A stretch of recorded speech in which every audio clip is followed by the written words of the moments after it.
10. Another person watching via Starlink. Very cool. Appreciate it. Let's see here. Nice. Lemo with a new membership. Appreciate it. Sean McDonald with a super chat. Burtis with a new membership. Thank you so much. Here's a question from Paul Ellingson. Greetings from Norway. How many vehicles do you think they will send in the first launch window when they're ready?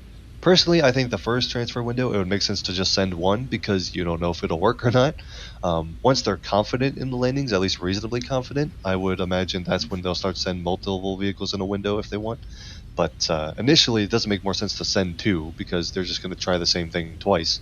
And if that thing will either work or not work, So I think initially only one. Later on, they'll definitely want to send sort of fleets at a time, though, to start sending lots of humans and cargo in a given transfer window.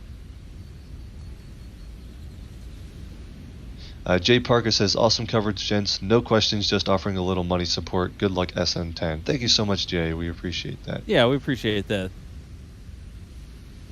Matt Kennedy says, good morning from Rocket City, Huntsville, Alabama. Always enjoying the exciting streams. Keep up the good work. Absolutely. Thank you so much for the support. There we go. Digital McCain with a $50 super chat. Thank you so much for your generous support. Appreciate it. Travis says, great content. Looking forward to another inspiring launch today. Cheers from the U.S. West Coast. Appreciate the support. Hank Dink will say, will these starships be designed to be dismantled or transformed into integral parts of initial Mars colony habitats? I believe the plan will likely be for the starships that are landed on Mars to kind of serve as a habitat initially while they build up more permanent surface bases. At least that would make sense from my perspective. I don't know if they'd be dismantled. Eventually these starships also need to come back. Remember, they are also the return vehicle to Earth. But while there's crew on the surface, they can certainly make use of them as a surface habitat as well. In addition to purpose-built habitats, I believe, would be a comprehensive plan. Din says, in your opinion, what is better for deep space beyond Mars, SLS or Starship, or none of them? We're talking about beyond Mars. SLS is mostly intended as a crew launch vehicle to support Moon and Mars missions by rendezvousing with other vehicles after launch, whereas Starship kind of is an all-in-one solution that doesn't require docking with another vehicle, although they could. Obviously, it's part of that architecture as well. Depends on exactly where you're going and what mission you're trying to carry out. Both of those vehicles kind of function differently and have different use cases, so it's kind of a both scenario depending on what kind of mission you're taking out, or carrying out, I should say.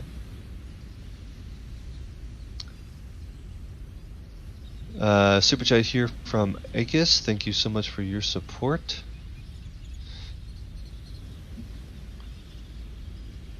Dane the Gamer says, is launch today or tomorrow? Right now, we are on pace for a launch today. In fact, they are working into fueling operations now. We saw some vending start to pick up. Right now, it's not sort of overtaking the vehicle from this perspective, but you can see from the tank farm just on the left of Starship, you can see the fueling equipment kind of coming to life here. So we're in the countdown now for today's launch attempt. Ryan says, been wearing my wind hop cap for a couple weeks. Wife is sure I used Gorilla Glue on it since I'm wearing it all day, every day. Appreciate the support there. And maybe that'll get luck on our side for our launch attempt today. Appreciate it. Glad you're enjoying the hat. Mr. Payne, after a 6-month trip to Mars, would the crew need time to regain muscle strength to be able to walk on the surface? Yes and no. Crews that come back from the ISS, which is microgravity, effectively zero gravity, still adjust back to Earth gravity relatively quickly. Sometimes they need some help walking around for a day or so, but it doesn't take too terribly long to adjust. Keep in mind that on Mars, it is less gravity. It's about just over a third of the gravity that you experience here on Earth's surface. So after a couple months of microgravity, if you get back to Mars, it won't take too long to acclimate to the different environment as far as gravity is concerned, at least. Maybe a day or so, but that kind of comes naturally, and that is something that can also be addressed with exercise during the trip, like they do on the ISS, to keep the astronauts' bodies healthy and things like that.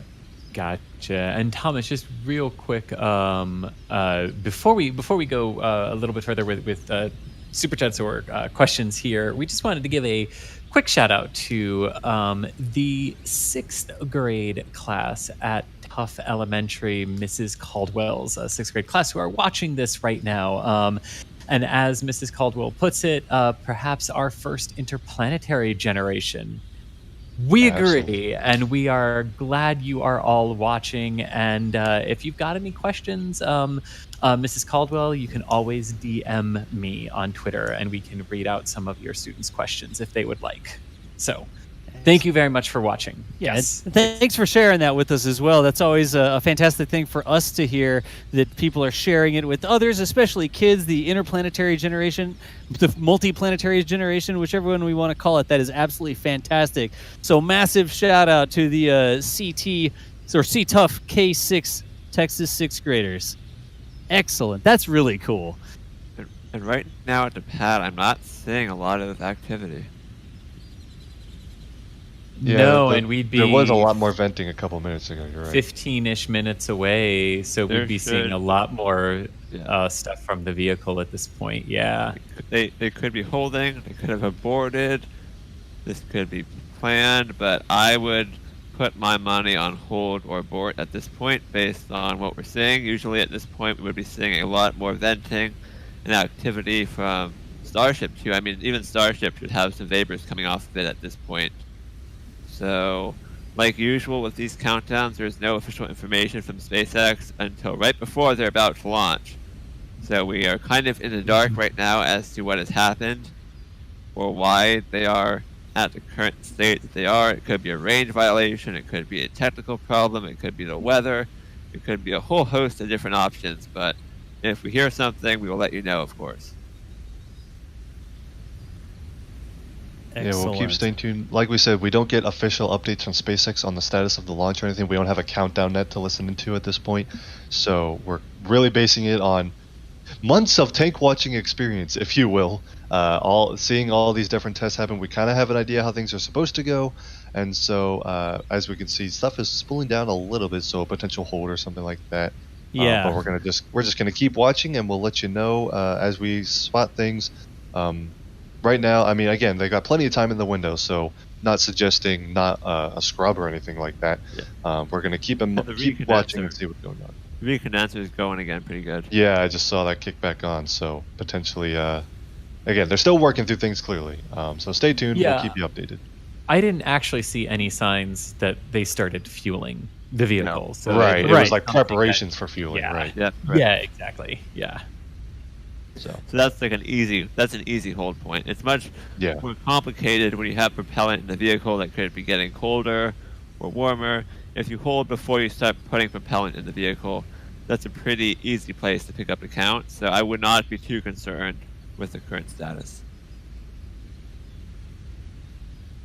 Yeah, absolutely. Again, it's lots of time in the window. Thomas, I think you were coming up on a little spot here where you're going to have to hop off for a bit. You know, in theory, I've got this aerodynamics class that starts in a little less than 10 minutes. It's on Oh. Zoom. I can stay right here, so I might just go silent for a few minutes and listen in on that. But I'll be around to help on the back end. I can talk for a couple more minutes, and then I'm going to just let you guys handle commentary for a little bit. Gotcha. now- Aerodynamics class. Well, now, Thomas, I'm no aerodynamics professor, but isn't this a pretty darn good lesson in all the possible aerodynamic configurations we could be in? I mean, currently for one not because single it's sitting flight? still on a launch pad, but once it launches, Oh, sure. Still. Technicalities.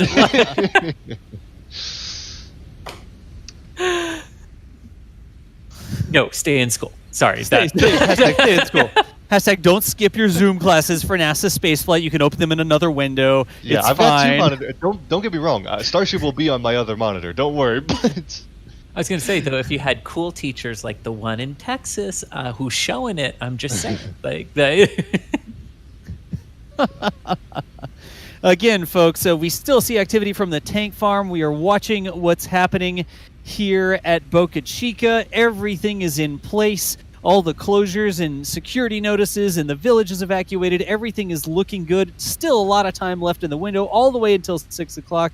And if you've been around before, you may know that as we get later in the day, the turbulence subsides a little bit, and we don't get quite as much energy coming up off the ground, roiling that atmosphere, bending the light waves between us and the target, Starship. And so, honestly, at this point, if it goes a little bit later in the afternoon, we may have a little bit better views of it. So let us see exactly how we are doing with all of our different things that are going on. Geez, sorry. And it's Go ahead, Chris. It's worth saying too, right? Like, because I know this question is coming up, like, because we do get this question a bit. Like, is it worrisome that they seem to start and stop countdowns a lot, and that they push really far into their daily windows and things like that? And honestly, the answer is no. And in all outright fairness, we have been very clear about that with the SLS rocket as well, undergoing its Green Run campaign in Mississippi, where you expect these types of things in test campaigns like this, right? You expect in rapid sequence test campaigns like this that you're going to expose potential failure points during the test campaign, which is what the Starship test campaign is designed to do. So all of this is honestly tracking more or less like we'd expect, if not impressively a little bit farther along than I think some people thought we'd be on the third attempt, given that 8 and 9 almost landed, except for like a critical last minute issue, which they're trying to fix. So, worth pointing out though that in this test regime, it's no concern or no worry when you push into a window like this. Yeah, that's just the way these things go. That's why there's windows. It's why we don't just have immediate.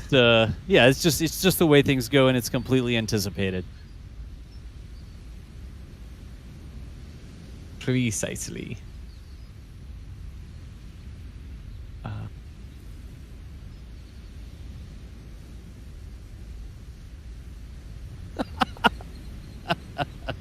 What? Nothing, Chris. Keep talking. Keep talking.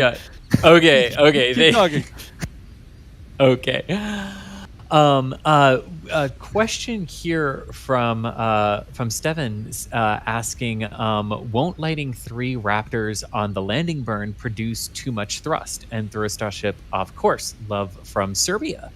So you're hitting a pretty important question here, and a pretty good part of the overall design, because lighting 3 Raptors on the landing maneuver now does create an overthrust, right, where you have to really deeply throttle the Raptors to make sure that your thrust to weight ratio is one that you're decelerating basically at a rate at that point where you're basically hovering by the time you hit the ground, right, going very, very, very, very slowly there. Which is why they're not just lighting all 3 of them and then throttling them down. Because if you tried to keep all 3 Raptors lit, you would basically get to a point where you've throttled each one of them down so much that they can no longer maintain a stable combustion and they go into flame out.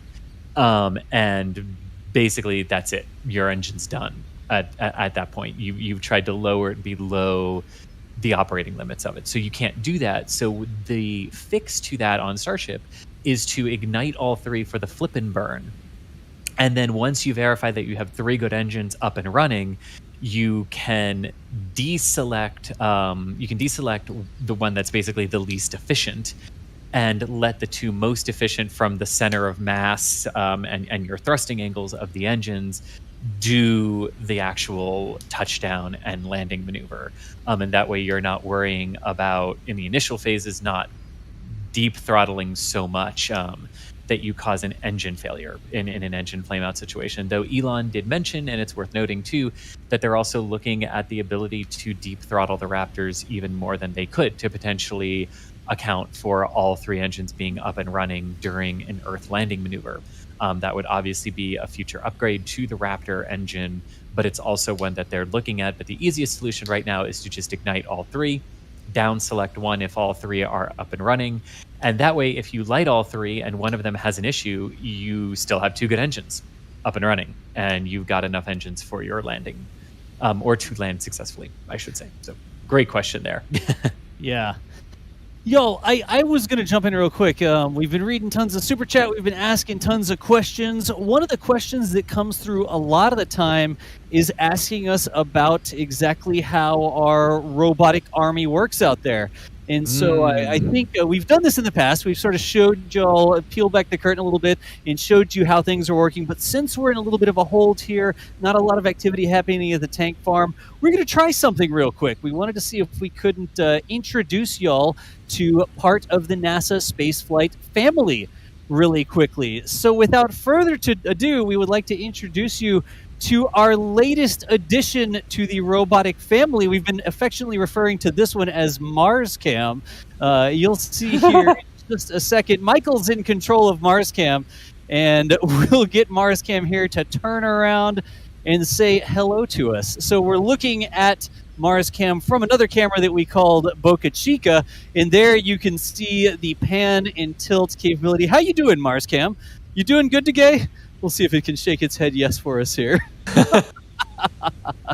So this is one of the robotic cameras that we've put together to be deployed in the danger zone. Of course, this is about 1.5, 1.6 miles away. It's being controlled in real time by Michael. And when we switch over to, you've heard us, we've said Mars Cam a couple times, we sort of slipped. But we have put this one out there as another sort of upgrade to some of our other tracking cameras that we've had. So it looks like Wall-E. It definitely looks like Wall-E. And the look, Is that a windshield wiper? yes, it's got a windshield wiper. It's Oh, I love it. It's funny it's because got not a only does it windshield. look like Wall-E, but the other robot looks like Eve. So It does, It really actually. works. Michael, see if you can center this up real quick. Just turn to the side just a little bit there on Mars Cam, and get Eve right there in the middle. Let's see here. Oops. Okay, wait. Mars Cam. Wait, other way. What are you asking me to do? I'm confused. Look at the other camera. Oh, there you go. Okay, much better. All right, let's see here. Stand by. Here It's we really go. cool 'cause you hear about you read about all this stuff about satellite on satellite imagery being extremely challenging. Taking a picture of a satellite from another satellite, like in Yep. the spy and like CIA world, and you have successfully achieved robot on robot photography. It's like It's very meta. The dorky terrestrial version. I love it. So just really quickly, we'll hop over this way. This is a view from Mars Cam right now, looking at the other camera that's right next to it. This is another one of our robotic cameras that's providing a feed. This is one of our original models that was out there. So when we see some of these different views, this is how you're getting them via some. I mean, this one is literally just a consumer grade security camera that we've purposed. The special sauce is in the uplink and how we actually talk to these things in the field.